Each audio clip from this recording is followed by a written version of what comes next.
আসসালামু আলাইকুম রহমতুল্লাহ। আশা করি সবাই ভালো আছো। আমি আলহামদুলিল্লাহ ভালো আছি। আমরা আজকে পুরো মৌল পর্যাবৃত্তে একটা হট টপিক নিয়ে পড়বো, সেটাতে পরীক্ষা ফ্রিকোয়েন্টলি আসে। ঠিক আছে, আমরা সংকরণ বা হাইব্রিডাইজেশন নিয়ে পড়বো। তো শুরু করি। সংকরণ আমরা শর্টকাটে শিখবো, সিকিউতে অ্যাপ্লাই করতে পারবা, একটু বড় করে লিখতে হবে, হালকা একটু জাস্ট দেখো।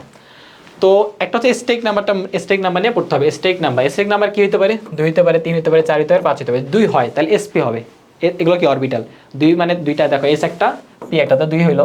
3 হলে sp2 হবে, এস একটা পি দুইটা, 1 আর 3 2 যোগ করলে কত হবে? 3। 4 হলে sp3 হবে, 5 হলে কি হবে? sp3। দেখো 1 3 4 আর এক কত? 5। 6 হলে sp3 d2, 4 আর 2 6, 7 হলে sp3 d3। ঠিক আছে, দুইটা হয়। এই দেখো একটা অরবিটাল ধরো, এখানে একটা অরবিটাল এখানে আছে। তুমি চিত্র কি আছে দেখো তো, সরলরেখা আছে না? সরলরেখা। যদি তিনটা হয়, দেখো একটা আছে এখানে, একটা আছে এখানে, একটা আছে এখানে, কি হবে বলো তো? ত্রিভুজ। যদি এরকম হয় না, জাস্ট বুঝাচ্ছি, বুঝছো? দেন 4টা হলে কি? চতুস্তলিক। তোমার মিথেনটা জানো, মিথেন জানো, এটা হচ্ছে চতুস্তলিকীয়। ঠিক আছে, এটা হচ্ছে 5টা। 5কে তুমি 3 আর 2 ভাগ করো, দেখো তো, তাহলে ত্রিভুজাকার 3 ডি পিরামিড পাবো, বুঝছো? আর 6 হইলে অষ্টতলিক। এটা মনে রাখিও, এটা এমসিকিউতে বোর্ড কোশ্চেনে অনেকবার আসে। 7 sp3 d3, আবার 5 আর 2 দিয়ে ভাগ করি, তাহলে পঞ্চভুজ। পঞ্চভুজই 2 দিয়ে ভাগ করি, তাহলে দ্বি পিরামিড, বুঝছো? তো এই সেক নামটা পারতে হবে, তাহলে তুমি সংক্রান্ত যে সূত্র দিয়ে করতে পারো, এই জিনিসটা লাগবে। তো এখন সংক্রান্তের মেইন জিনিসটা আছে। তো সূত্রটা কি?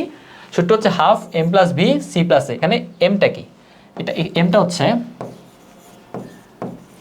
মনোভ্যালেন্ট, মনোভ্যালেন্ট একটা পরমাণু, বুঝছো? তো যেসব পরমাণুর যোজনী এক, ওইটা হচ্ছে মনোভ্যালেন্ট। আর বিটা কি? বিটা হচ্ছে ভ্যালেন্স ইলেকট্রন। বিটা কি? Valence electron. ভ্যালেন্স ইলেকট্রন মানে কি? যোজ্যতা স্তর। ভ্যালেন্স ইলেকট্রন বা যোজ্যতা ইলেকট্রন, বুঝতে পারছো? ওকে, আই থিঙ্ক বুঝতে পারছো। ওকে, ডান। এখন সূত্র আমরা এখন একটা যৌগের আমরা সংখ্যা বের করবো। ঠিক আছে, তো সাপোজ মিথেনের সংখ্যা বের করি, CH4। সূত্রটা কি দেখো তো? সূত্র হচ্ছে সূত্র প্রথমে দেখো হাফ আছে, দেন এম মানে মনোভ্যালেন্ট। মনোভ্যালেন্ট কোনটা দেখো তো? এই যে হাইড্রোজেন মনোভ্যালেন্ট না, যোজনী এক। তো মনোভ্যালেন্ট কয়টা আছে? 4টা আছে, তাহলে তুমি 4 লিখবা। তারপর ভ্যালেন্স ইলেকট্রন। ভ্যালেন্স ইলেকট্রন কার হবে? সেন্ট্রাল অ্যাটমের হবে। এখানে সেন্ট্রাল অ্যাটম কোনটা? সেন্ট্রাল অ্যাটম চিনবা কেমনে? পরমাণুর সংখ্যা কম থেকে। দেখো কার্বন আছে একটা, তো এটা হচ্ছে সেন্ট্রাল অ্যাটম, এটা হচ্ছে সেন্ট্রাল অ্যাটম। কার্বনের ভ্যালেন্স ইলেকট্রন কত বলো তো? কার্বনের পারমাণবিক সংখ্যা তো 6। তো প্রথম কক্ষপথে 2টা থাকে, পরের কক্ষপথে 4টা থাকে। তো লাস্ট কক্ষপথে যেটা, সেটা হচ্ছে ভ্যালেন্স ইলেকট্রন। তাহলে কার্বন ভ্যালেন্স ইলেকট্রন কয়টা পাবো? 4টা পাবো। ঠিক আছে, তাহলে ভ্যালেন্স ইলেকট্রন কত? 4।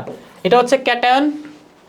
ক্যাটায়ন বিয়োগ করবো, প্লাস থাকলে বিয়োগ করবো, আর অ্যানায়ন কি? নেগেটিভ। নেগেটিভ থাকলে প্লাস করবো, বাট ক্যাটায়ন তো নাই এখানে, তো ওই জিনিসটা লাগবে না। ঠিক আছে, শূন্য দুইটাই আর কি। তো দেখো হাফ 4 প্লাস 4 কত? 8। তো যদি তুমি কাটাকাটি করো, 4 ভাগ করো, তাহলে 4 পাবা। তো 4 স্টেক নাম্বার 4 হলে কি বলো তো? এই দেখো স্টেক নাম্বার যদি 4 হয়, তাহলে কি হবে? sp3 বা চতুস্তলিকীয়। sp3 বা চতুস্থ। তার মানে এই মিথেনের সংকরণ কি হবে? সংকরণ হবে sp3। আকৃতি কি হবে বলো তো? আকৃতি হবে চতুস্তলকীয়। চতুস্তলকীয়। তোমরা একটু বন্ধন কোণটা একটু দেখে নিও, ঠিক আছে? জাস্ট বন্ধন কোণটা পড়াচ্ছি না। ওকে, দেন যদি আরেকটা যৌগ নেই, দেখো যে কোনো যৌগ, লেটস সে অ্যামোনিয়া NH3। সূত্র কি? হাফ এম প্লাস বি, তাই তো?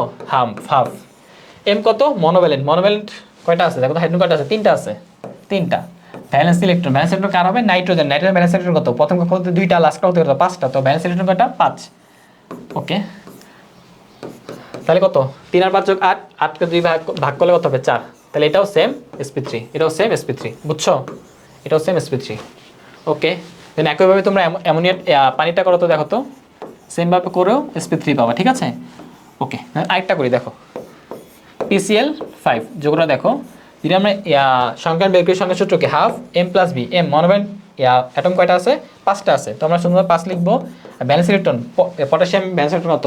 5, কারণ 10 লাস্টে 3 নম্বর শক্তি স্তর কয়টা থাকে? 5টা থাকে, তো 5।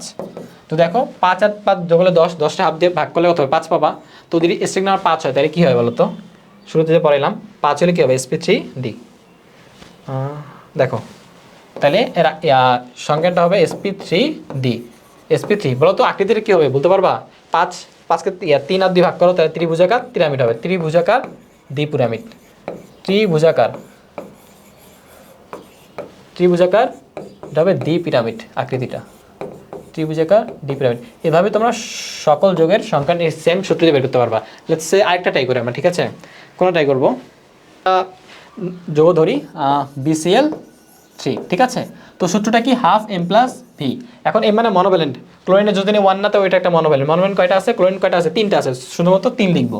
তারপর কি এটা বলো তো, এটা হচ্ছে বোরন। বোরন কত নম্বর মৌল, 5 নম্বর মৌল। তো শেষ ভ্যালেন্স ইলেকট্রন কত, প্রথমে 2টা থাকবে, পরের কক্ষপথে 3টা থাকবে, তো ভ্যালেন্স ইলেকট্রন কত 3, ঠিক আছে? তো দেখো 3 আর 3 যোগ করলে 6, 6 দিয়ে 2 ভাগ দিয়ে করলে কত হয়, আবার 3 পাবা। তো স্ট্রিক নাম্বার যদি 3 হয়, এটা কি স্ট্রিক নাম্বার, স্ট্রিক নাম্বার যদি 3 হয় তাহলে আমাদের সংখ্যাটা কি হবে বলো তো, sp2 হবে, কারণ s একটা p দুইটা 3 হয়ে গেছে। এর আকৃতিটা কি হবে বলো তো, বললাম কি 3 পাশে 3টা থাকবে, তো ত্রিভুজাকার। এটা কি আকৃতি কি হবে, ত্রিভুজাকার। তো এই ফর্মুলা দিয়ে যে কোনো যুগে তোমার সংখ্যা বের করতে পারবা। আশা করি সবাই বের করতে পারবা, আশা করি সবাই বুঝতে পারছো। আসসালামু আলাইকুম, সবাইকে থ্যাংক ইউ।